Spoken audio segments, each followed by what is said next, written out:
দ্বাদশ শ্রেণীর ছাত্র ছাত্রীদের জন্য এখন যে আলোচনায় অনুপ্রবেশ করতে চলেছি ওটি হল বাংলা ভাষা বিভাগের প্রথম অধ্যায় বা ভাষা বিজ্ঞানের শাখা। ভাষা বিজ্ঞানের শাখা এই অধ্যায়টি পড়ানোর আগে একবার কতকগুলো উদাহরণ নিয়ে নেব। প্রথমেই দেখো, আমি কতকগুলো ভাষার নাম লিখেছি: গ্রিক, সংস্কৃত, গথিক ও এইচজি। এই গথিকটা মানেই বলে দেই পূর্ব জার্মানির ভাষা, ও এইচজি এর অর্থ বলে দেই ওল্ড হাই জার্মান। একটু প্রথমেই বুঝে নাও, গ্রিক মানে গ্রিস দেশ, সংস্কৃত অর্থাৎ ভারতবর্ষ, এ দুটো জার্মান। তিনটি জায়গা নিশ্চয়ই এক জায়গায় নয়, অথচ দেখো অদ্ভুত এক মিল পেয়ে যাবে এই শব্দগুলোর মধ্যে। যেখানে গ্রিক প্যাটার, সংস্কৃতে বলা হয় পিতা, গথিকে বলা হয় ফেডার ও এই জিতে বলা হয় ফ্যাটার, আর এখান থেকেই ফাদার শব্দটি পাওয়া যায়। তার মানেই বুঝতে পারছ এই কটি শব্দ একই অর্থ, উচ্চারণ বৈচিত্র্য প্রায় একই, সামান্য একটু এদিক ওদিক বানানের পার্থক্য রয়েছে। এটি অবশ্য গ্রিম সূত্র অনুযায়ী হয়েছে। তোমরা পরবর্তীকালে গ্রিম সূত্র জানতে পারবে। এই উদাহরণ থেকে একটা জিনিস অনুধাবন করা যাচ্ছে যে শব্দগুলোর উৎস বোধ হয় একরকম। যেমন ধরো, তোমরা প্রত্যেকেই যা বলো, রত্নকে রতন বলো, কিংবা সাধুকে সাউদ বলো, রিক্সাকে রিক্সা বলো, রিক্সা বলো, অর্থাৎ ধ্বনির এখানে পরিবর্তন ঘটে। এই রত্নকে রতন,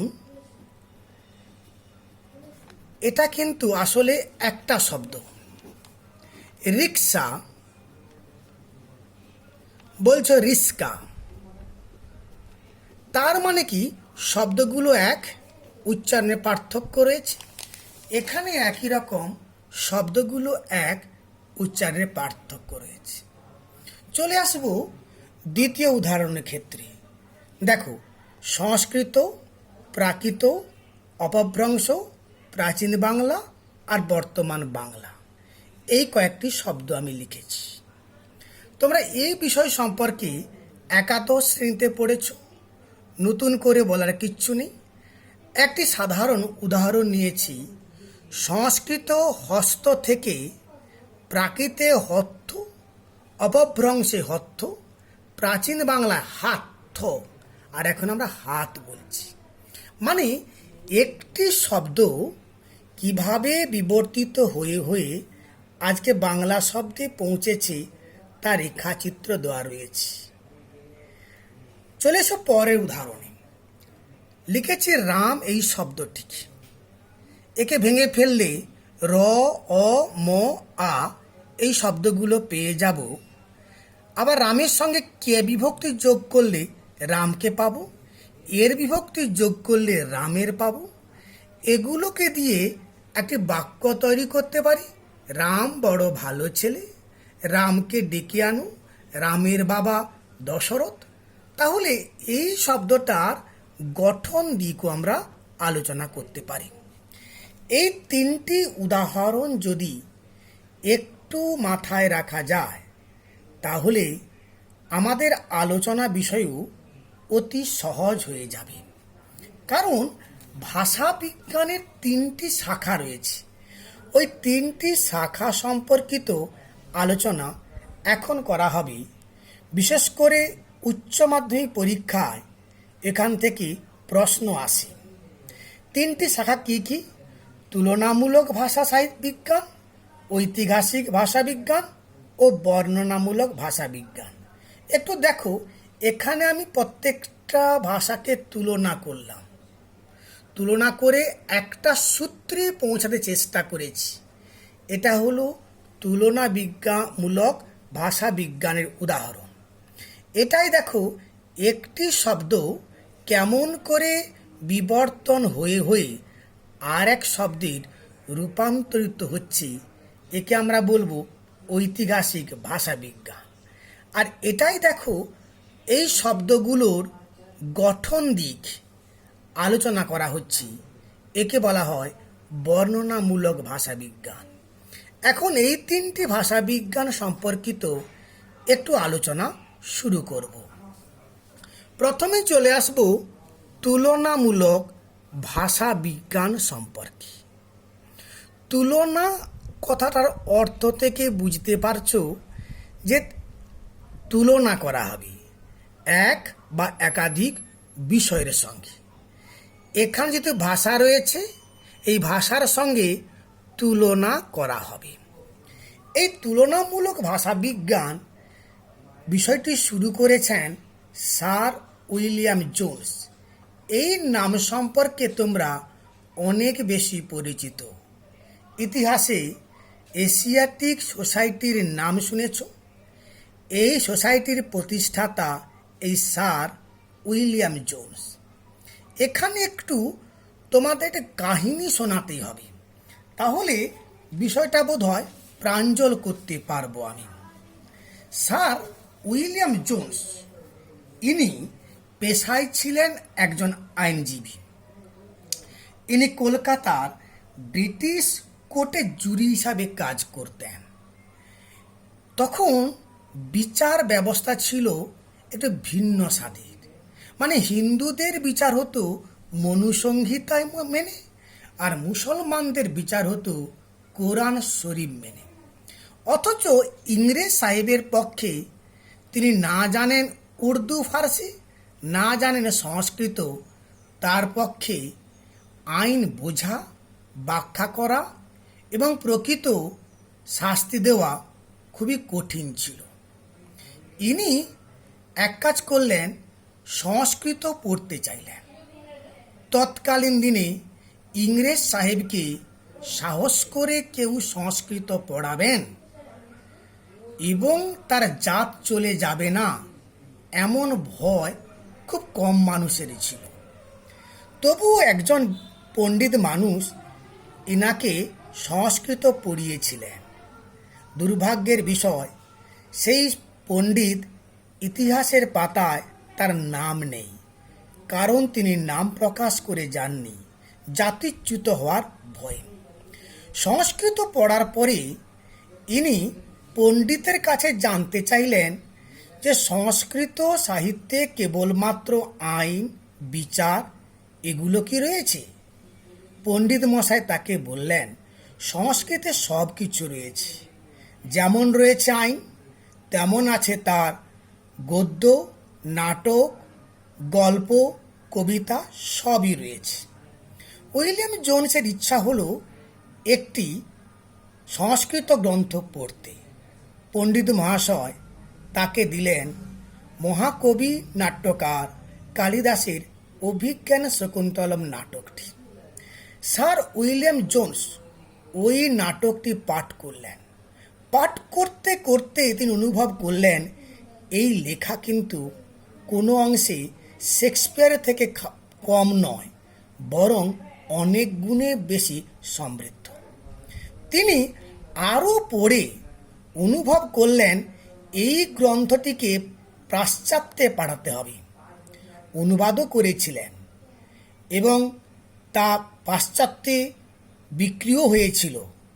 যাই হোক, তিনি সেটা পড়তে গিয়ে, সংস্কৃত চর্চা করতে গিয়ে অনুভব করলেন এই সংস্কৃত ভাষার সঙ্গে গ্রিক ভাষা, ল্যাটিন ভাষার প্রচুর মিল রয়েছে।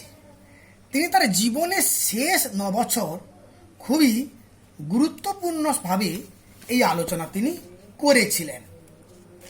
তো সেখানে তিনি বিশেষ করে 1786 খ্রিস্টাব্দের 2রা ফেব্রুয়ারি এশিয়াটিক সোসাইটিতে যে বক্তব্য দিয়েছিলেন, সেই বক্তব্য থেকেই আধুনিক ভাষাবিজ্ঞানের পথ চলা শুরু হয় এবং তা শুরু হয় তুলনামূলক ভাষা বিজ্ঞান দিয়ে। তিনি কি বলেছিলেন? তিনি বলেছিলেন সংস্কৃত ভাষার গঠনশৈলী অপরূপ এবং গ্রিক এবং ল্যাটিন ভাষার সঙ্গে এর গভীর সাদৃশ্য রয়েছে। তবে এই ভাষাটি অন্য ভাষার থেকে অনেক বেশি মার্জিত। তিনি এই গ্রিক আর ল্যাটিন সংস্কৃত ভাষার মধ্যে গভীর সাদৃশ্য খুঁজে পেয়েছিলেন, আর সেখান থেকেই তুলনামূলক ভাষাবিজ্ঞানের পথ চলা শুরু হয়েছিল। অর্থাৎ একাধিক ভাষার বৈশিষ্ট্যগুলো তুলনা করা হয়েছে এই ভাষাবিজ্ঞানে। কোন দিক দিয়ে? তার ধ্বনিগত দিক দিয়ে, রূপগত দিক দিয়ে, বাক্য গঠনগত দিক দিয়ে। এগুলো তুলনা করে সমস্ত ভাষাগুলোর একটা উৎস সন্ধানে যাওয়া গেছে। যেমন এই সংস্কৃত, ল্যাটিন, গ্রিক এ ভাষাগুলোর উৎস সন্ধান করতে গিয়ে পণ্ডিতগণ পৌঁছে গেছেন ইন্দো ইউরোপীয় ভাষাগোষ্ঠীতে, আর সেখান থেকে শুরু হয়েছে তুলনামূলক ভাষাবিজ্ঞানের পথ চলা।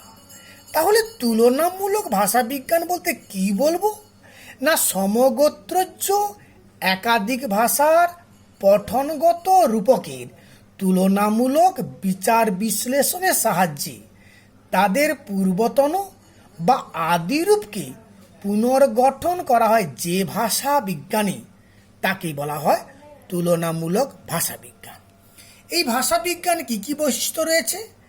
ভাষা সমূহের মধ্যে সাদৃশ্যর অনুসন্ধান, মানে গ্রিক, সংস্কৃত, গথিক বা যাই হোক কি মিল রয়েছে তা খোঁজা, সাদৃশ্যের ভিত্তিতে তাদের গোষ্ঠীবদ্ধ করা, আর তাদের বংশগত উৎস সন্ধান করা, মানে কোত্থেকে ওই ভাষাগুলো সৃষ্টি হয়েছে।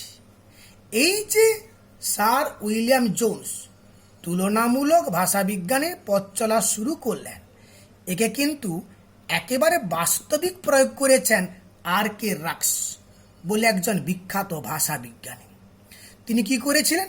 না, প্রাচীন আইসল্যান্ডিক ভাষার সঙ্গে স্কটল্যান্ডীয় ভাষা এবং জার্মান উপভাষার সম্পর্ক নির্ণয় করেছিলেন।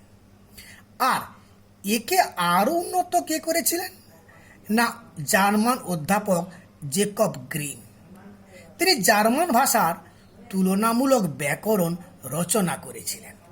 আর এই শাখায় বিশিষ্ট গবেষকগুলো হলেন ফ্রান্স বফ, হুমবোল্ট, স্লেইলার প্রমুখ। তাহলে এই তুলনামূলক ভাষাবিজ্ঞান ছিল বলে ভাষাবিজ্ঞান কিন্তু আধুনিক যুগে প্রবেশ করতে পেরেছে। এই তুলনামূলক ভাষাবিজ্ঞান এর পরবর্তী অধ্যায় ঐতিহাসিক ভাষাবিজ্ঞান। কাকে বলবো? সাধারণ জিনিস, কোনো ভাষার বিভিন্ন কালের বিবর্তনের ধারা বিশ্লেষণ। এখানে দেখো যে সংস্কৃত ভাষা থেকে কিভাবে ভাষাটা বিবর্তন হয়ে হয়ে বাংলা ভাষা এসছে, এই বিবর্তনের দিকগুলো যে ভাষাবিজ্ঞান বিশ্লেষণ করে তাকে বলা হয় ঐতিহাসিক ভাষাবিজ্ঞান। এখানে এই যে ঐতিহাসিক ভাষাবিজ্ঞানের ইংরেজি শব্দটা বুঝতে পারলে আরও সহজ হবে। ডায়াক্রনিক। এই ডায়া কথার অর্থ অতিক্রম, আর ক্রোনাস কথার অর্থ একটি কাল, মানে একটি কালকে অতিক্রম করে যে ভাষাবিজ্ঞান আলোচিত হবে তাকে বলা হবে ঐতিহাসিক ভাষাবিজ্ঞান। কি কি বৈশিষ্ট্য রয়েছে? ভাষার ধারাবাহিক রূপান্তর আলোচনা করা, অর্থাৎ এই যে হস্ত থেকে হত্ত, হত্ত হাত থেকে হাত, এই যে রূপান্তরটা হলো, কি কারণে হলো, কিভাবে হলো, তাকে বিশ্লেষণ করা। আর রূপান্তরের কারণ বিশ্লেষণ করা। ধ্বনি পরিবর্তন ভাষার কালগত রূপান্তরের কারণ। ধ্বনি পরিবর্তন মানে শব্দের ভেতরে ধ্বনি রয়েছে, শব্দার্থে ধ্বনি রয়েছে, তার পরিবর্তন কি করে হলো, তার কারণ বিশ্লেষণ করা। একটু দেখো এখানে হস্ত তয়থ, দেখো তটা থ হয়ে গেছে আর দন্তস্বরটা উঠে গেছে। এই দন্তস্বরটা বাদ গিয়ে তটা থাকলো, থটা কেন এলো? আবার দেখো তটা চলে গেছে, থ আছে, আর থ চলে গেল, ত আছে। এই যে ধ্বনিগুলো পরিবর্তন হচ্ছে বিভিন্ন সময়ের পরিপ্রেক্ষিতে, কি কারণে, এগুলোই মূলত ঐতিহাসিক ভাষাবিজ্ঞান আলোচনা করে। এই যে তুলনার দিকগুলো, বিবর্তনের দিকগুলো আলোচনা করবে কি করে? না, প্রাচীনতর সাহিত্য থেকে আধুনিক কাল পর্যন্ত লিখিত রচনার ভাষার বৈশিষ্ট্য ক্রমবিকাশ আলোচনা করে। একাধিক বই রয়েছে প্রাচীনকাল থেকে মধ্যযুগ থেকে আধুনিক যুগ পর্যন্ত। সেখানে একটা ভাষা কি কি রূপে পরিবর্তিত হয়ে এসে পৌঁছেছে তা এখানে আলোচনা করা হয়েছে। তাহলে ঐতিহাসিক ভাষাবিজ্ঞান কাকে বলবো? না, ভাষাবিজ্ঞানে যে শাখায় কোনো ভাষার প্রাচীনতম রূপ থেকে আধুনিকতম রূপের ধারাবাহিক বিবর্তনের রূপরেখা আলোচনা করা হয় তাকে বলা হবে ঐতিহাসিক ভাষাবিজ্ঞান। এই ঐতিহাসিক ভাষাবিজ্ঞানের পরবর্তী পর্যায় বর্ণনামূলক ভাষাবিজ্ঞান। এখানটা পার্থক্য রয়েছে। এখানে যেমন কয়েকটা যুগের, অর্থাৎ প্রাচীনকাল থেকে আধুনিক কাল, এখানে কেবলমাত্র একটা যুগের ভাষার গঠনমূলক বিন্যাস করা হবে। চলে আসি আগের উদাহরণে। এই রামের এগুলোকে ব্যাখ্যা বিশ্লেষণ করা হয়েছিল। এইগুলো হচ্ছে বর্ণনামূলক ভাষাবিজ্ঞানের আলোচনার বৈশিষ্ট্য। একটি ভাষা সম্প্রদায়ের, মানে যেমন ধরো বাংলা ভাষা সম্প্রদায়, হিন্দি ভাষা সম্প্রদায়, ইংরেজি ভাষা সম্প্রদায়ের সাধারণ ভাষার এককালীন মানে গঠনগত রূপ হচ্ছে আলোচনা করা। আলোচনা করা হবে যে ভাষাবিজ্ঞানে, তার নাম হচ্ছে বর্ণনামূলক ভাষাবিজ্ঞান। এই ভাষাবিজ্ঞানে কি কি বৈশিষ্ট্য রয়েছে? ভাষার প্রতিটি উপাদান পরস্পরের সঙ্গে যুক্ত, আর সব উপাদান নিয়ে একটি সামগ্রিক প্রক্রিয়া তা দেখানো। কীরকম? কতগুলো ধ্বনি নিয়ে শব্দ, আর শব্দগুলো মিলে হয় বাক্য, আর বাক্য দিয়েই কথা হয়। তাহলে যদি একটি অঙ্গ না থাকে, বাকি অঙ্গগুলো কিন্তু চলবে না। যেমন ধরো, যদি ধ্বনি না থাকে শব্দ গঠন হবে না, যদি শব্দ না থাকে বাক্য গঠন হবে না, যদি বাক্য না থাকে শব্দ ধ্বনি কিছুই পাওয়া যাবে না। মানে একটার সঙ্গে আর একটা গভীরভাবে জড়িত রয়েছে। এরা যেন একটা শরীরের মতো, একটি অঙ্গের সঙ্গে আর একটি অঙ্গ অঙ্গাঙ্গিভাবে জড়িয়ে রয়েছে। আর এই ভাষাবিজ্ঞানে সবচেয়ে বড় কথা, এই গঠনের দিকে জোর দেওয়া হয়, অর্থের দিকে একেবারে জোর দেওয়া হয় না, প্রয়োজনে উপেক্ষা করা হয়। চলে আসি পরবর্তী প্রশ্নে। ভাষার গঠন বিশ্লেষণ ও বর্ণনা করা হয়। ওই যে বললাম রামকে ব্যাখ্যা করেছি, কি করে গঠন হলো, তার বিশ্লেষণ করা হলো, তার বর্ণনা করা হলো, এগুলোকে কিন্তু শুরু করা হয়। আর এ বিষয়ে যারা প্রখ্যাত ভাষাতাত্ত্বিকবিদ, ওদের মধ্যে উল্লেখ করতে হয় ফার্দিনান্দ দ্য সসুরকে। একেই বলা হয় এই আধুনিক বর্ণনামূলক ভাষাতত্ত্বের পথিকৃৎ। এরই পথ দেখে পথ চলা শুরু করেছেন তারই ছাত্র শার্ল বল্লি আলবির সেইস। তাকে আরও পরবর্তীকালে উন্নতির দিকে নিয়ে গেছেন বাস্কিন, বুমফ্লিট, একেবারে বর্তমানকালে নোয়াম চমস্কি এই ভাষাতত্ত্বকে একেবারে মানে বর্ণনার চরম সীমায় পৌঁছে দিয়েছেন। এই ভাষাতত্ত্বের আলোচনা 1930 সালের আগে ইউরোপ ও আমেরিকায় শুরু হয়েছিল, কিন্তু পরবর্তীকালে তা কিন্তু সারা পৃথিবীতে ছড়িয়ে যায়। এই ভাষাতত্ত্বের মূলত 4টি শাখা আলোচনা করা হয়। প্রথম শাখা ধ্বনিবিজ্ঞান, ধ্বনিতত্ত্ব। এ নিয়ে আমি একটি ভিডিও তৈরি করেছি, আপনারা দেখে নেবে। এখানে ধ্বনির বিচার বিশ্লেষণ করা হয়। রূপতত্ত্ব, এটা নিয়েও একটি ভিডিও তৈরি করেছি, অবশ্যই দেখে নেবে। সেখানে পদের গঠন আলোচনা করা হয়। বাক্যতত্ত্ব, বাক্যের সার্বিক আলোচনা ও বিচার বিশ্লেষণ করা হয়। এটা নিয়ে একটি ভিডিও তৈরি করব। শব্দার্থ তত্ত্ব, শব্দের অর্থের পর্যালোচনা, এটা নিয়ে একটি তৈরি করব। অর্থাৎ এই যে বর্ণনামূলক ভাষাবিজ্ঞান, তা হচ্ছে ভাষার গঠনের বিভিন্ন দিকগুলোকে আলোচনা করে। প্রাসঙ্গিকভাবে একটা কথা মনে রাখা দরকার। 19 শতকে আমরা বলি ঐতিহাসিক কিংবা তুলনামূলক ভাষাবিজ্ঞানের স্বর্ণযুগ, আর 20 শতাব্দী হচ্ছে বর্ণনামূলক ভাষাবিজ্ঞানের গৌরবময় যুগ।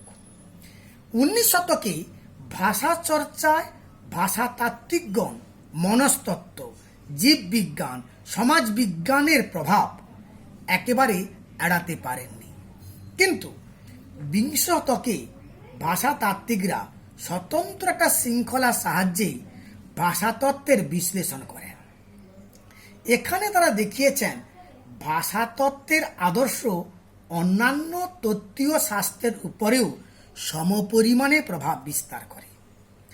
19 শতকের ভাষাতাত্ত্বিকগণ ভাষা চর্চায় মূলত ইন্দো ইউরোপীয় ভাষার উপর প্রাধান্য দিলেও 20 শতাব্দীতে ভাষাতাত্ত্বিকগণ সমকালীন ভাষার বিভিন্ন স্তর বিশ্লেষণে আসক্তি দেখিয়েছেন। তারা কিন্তু ঐতিহাসিকতাকে সম্পূর্ণ বর্জন করেনি। ঐতিহাসিক ভাষাতত্ত্বকে তারা বর্ণনামূলক গঠনভঙ্গির আঙ্গিকে বিশ্লেষণ করেছেন। এক কথায় বলা হলো এই ভাষা বিজ্ঞানের 3টি দিক এবং তার বৈশিষ্ট্যগুলো তোমরা একটু ভালো করে পাঠ্য বইগুলো দেখে নেবে, পরীক্ষার জন্য খুবই গুরুত্বপূর্ণ।